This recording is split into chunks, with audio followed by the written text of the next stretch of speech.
Hello and welcome. हमारा नया session जो है वो है बायोकेमिस्ट्री का third part that is information pathways.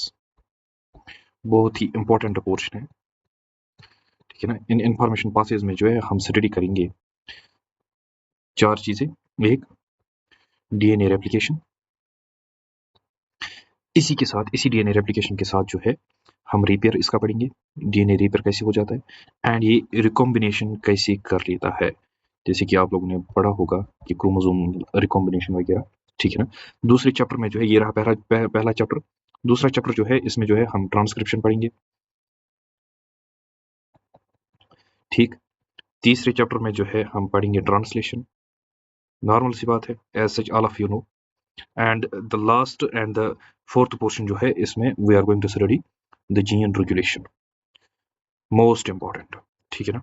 All the four, ये जो चारों की चारों हैं, they are the important topics from each and every aspect whether it's examination point of view, ठीक है ना, या बाकी एज सच जनरल भी, ठीक। So let's move ahead.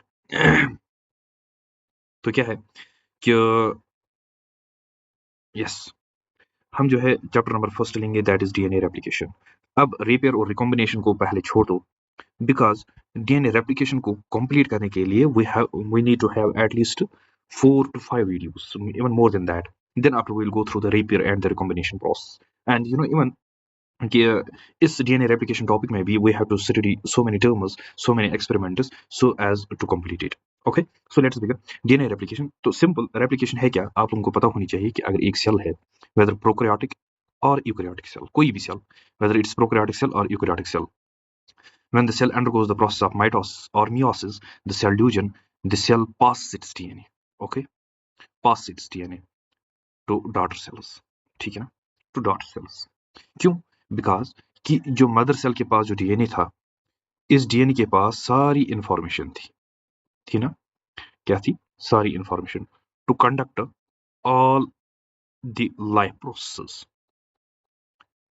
क्या कंडक्ट करने के लिए? सारी लाइफ प्रोसेस कंडक्ट करने के लिए जितनी भी इंफॉर्मेशन थी वो डीएनए में थी, and in the form of proteins और आरएनएस वो एक्सप्रेस हो जाती थी, एंड हर एक लाइफ प्रोसेस जो थी वो कैरी आउट हो जाती थी, ठीक है ना। लाइफ प्रोसेस में जो है आप लोगों को पता होनी चाहिए, इसमें डाइजेशन, रिप्रोडक्शन, रेस्पिरेशन, जितना भी आप लोगों को पता है दैट कम्स इस लाइफ प्रोसेस में।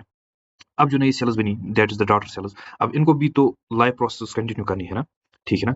तब जाके जो है ये सेल्स जो है ये लिविंग कहलाएंगे, ठीक है ना, लिविंग सेल्स कहलाएंगे, ठीक। And to do such things, ये जो इंफॉर्मेशन डीएनए में थी ये ट्रांसफर हो जानी चाहिए इनटू द डॉटर सेल्स, ठीक है ना। और इसको ट्रांसफर करने के लिए जो है ये जो ओल्ड सेल है या मदर सेल है, इसके डीएनए को रेप्लिकेट करना पड़ेगा, ठीक है ना। क्या करना पड़ेगा? रेप्लिकेट, ठीक। अगर एक मॉलिक्यूल था तो 2 मॉलिक्यूल्स बनाने हैं, सो दैट कि एक मॉलिक्यूल एक सेल में चला जाए, दूसरा मॉलिक्यूल दूसरे सेल में चला जाए, ठीक है ना। देन आफ्टर जो इंफॉर्मेशन इसमें थी वो इंफॉर्मेशन जो है इसमें भी कॉपी हो जाए और इसमें भी जो है कॉपी हो जाए। सो अब जिस प्रोसेस के जरिए ये डीएनए मॉलिक्यूल 2 डीएनए मॉलिक्यूल्स बना लेता है, उसी प्रोसेस को जो है हम नाम देते हैं रेप्लिकेशन, ठीक है। अब ये तो in general to start this topic, because the actual definition और the original definition we are going to study ahead, but before that, to understand this DNA replication we need to study some important definitions regarding, मैं यहाँ पे लिख लेता हूँ, ठीक है ना, जो चीजें हमें पढ़नी है। एक तो हमें पढ़ना है टेम्पलेट, ठीक। हमें जो है दूसरी चीज पढ़नी है semi conservative nature of replication, ठीक है ना। हम कहते हैं कि डीएनए रेप्लिकेशन जो है वो सेमी कॉन्जर्वेटिव है, ठीक है ना। क्यों है वो आगे जाके पता चलेगा। सो टेम्पलेट पढ़ना है, सेमी कॉन्जर्वेटिव पढ़ना है, ठीक। रेप्लिकेशन जो है ये फॉर्क से स्टार्ट होती है, तो हमें जो है रेप्लिकेशन फॉर्क टर्म भी जो है ये अंडरस्टैंड करनी है। Likewise we have to understand the क्या रेप्लिकेशन बाई डायरेक्शनल है, ठीक है ना। तो क्या रेप्लिकेशन जो है ये बाई डायरेक्शनल है या यूनिडायरेक्शनल है?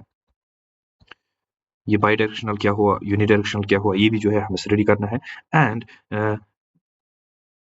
क्या सिंथेसिस सेमी डिसकंटिन्यूअस है या कंटिन्यूअस है, ठीक है ना, या कंटिन्यूअस है।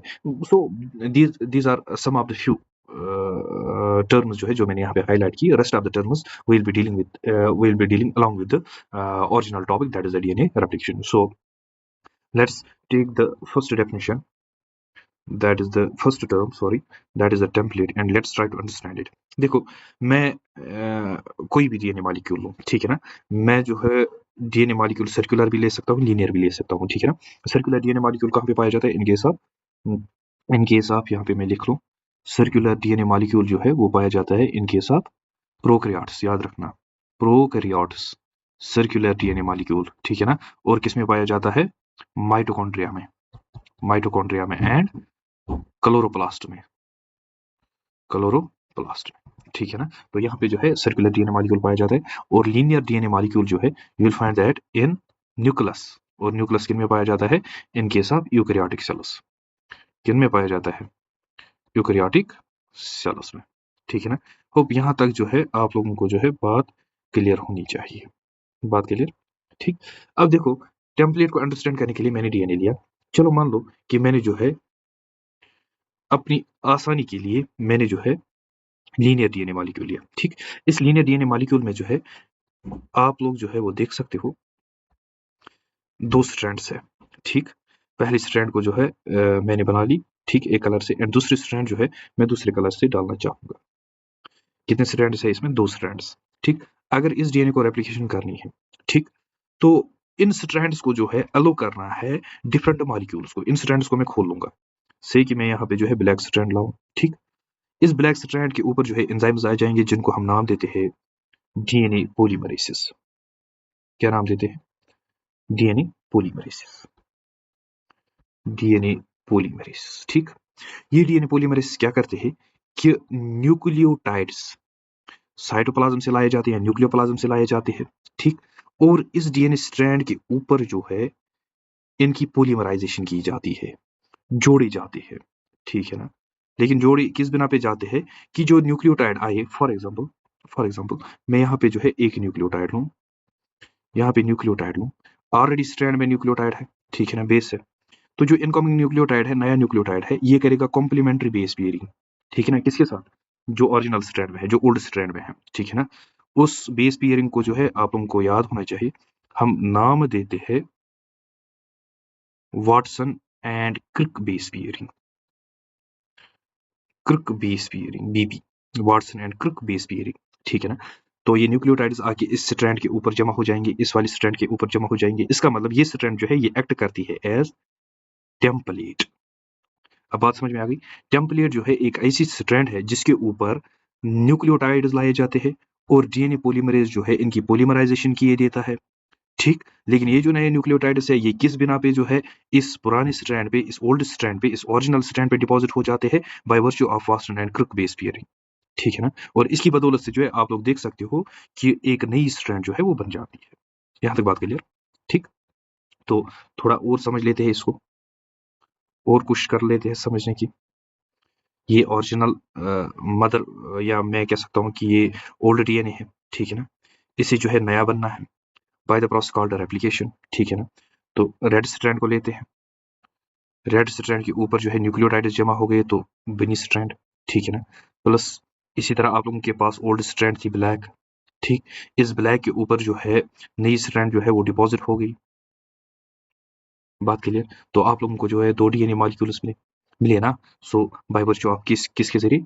रेप्लिकेशन के जरिए, ठीक है ना, बाय वर्च्यू ऑफ रेप्लिकेशन, ठीक। और ये रेप्लिकेशन तब पॉसिबल हुई जब इस ओल्ड डीएनए के दोनों बोथ स्ट्रैंड्स, जब इसके दोनों स्ट्रैंड्स ने एक्ट किया एज टेम्पलेट, क्या एक्ट किया एज टेम्पलेट, बात क्लियर। अब देखो इस टेम्पलेट को हमने कुछ हद तक जो है वो अंडरस्टैंड किया। अब देखो एक मेन चीज है इसमें, फॉर एग्जांपल ये जिसको मैंने ऑलरेडी डीएनए नाम दिया आप लोगों के समझाने के लिए, इसमें आप लोगों ने एक रेड स्ट्रैंड देखी और एक ब्लैक स्ट्रैंड देखी, ठीक है ना, क्योंकि डीएनए में 2 स्ट्रैंड्स होते हैं, ठीक। तो ये जो रेड स्ट्रैंड है, आप देखो जो नए डीएनए मॉलिक्यूल्स बने, एक वाले डीएनए मॉलिक्यूल में रेड स्ट्रैंड है, एंड दूसरे वाले जो नया बना, दूसरे वाले डीएनए मॉलिक्यूल में ब्लैक स्ट्रैंड है, ठीक है ना। ये भी तो पॉसिबल था ना, ये ऐसा कुछ हो जाता। आप लोग देखो ये भी तो पॉसिबल था ना कि रेप्लिकेशन हो जाती इस तरीके से। आप लोग जो है बस नजर रखो, ठीक, रेप्लिकेशन हो जाती इस तरीके से। Try to focus here. तो आप लोग देखो, ये भी जो है पॉसिबल था ना कि इस तरीके से रेप्लिकेशन हो जाती है, मतलब कि जो दो नए स्ट्रैंड्स बने वो अलग डीएनए मॉलिक्यूल बना लेता, एंड जो पुराने स्ट्रैंड्स थे डीएनए में वो अलग डीएनए मॉलिक्यूल बना लेता। ठीक, ये भी तो पॉसिबल था ना, लेकिन डिलिबरेटली मैंने कौन सा हाईलाइट किया, the first one, not the second one. ठीक है ना, the first one not the second one. क्यों? जो सेकंड वन है ना इसको कहते हैं कंजर्वेटिव मोड ऑफ रेप्लिकेशन, जो फर्स्ट है ना इसको कहते हैं semi conservative mode of replication. And let me tell you, DNA जो जब रेप्लिकेट करता है, जब डीएनए की रेप्लिकेशन होती है तो रेप्लिकेशन होती है सेमी कंजर्वेटिव। क्या होती है? Semi conservative. ठीक, मतलब कि जो डीएनए के स्ट्रैंड्स है, ओरिजिनल स्ट्रैंड्स है, ओल्ड डीएनए के जो ओरिजिनल स्ट्रैंड्स है, आप देखो वो नए डीएनए स्ट्रैंड्स में, नए डीएनए मॉलिक्यूल्स में किस तरीके से जो है आ जाते हैं।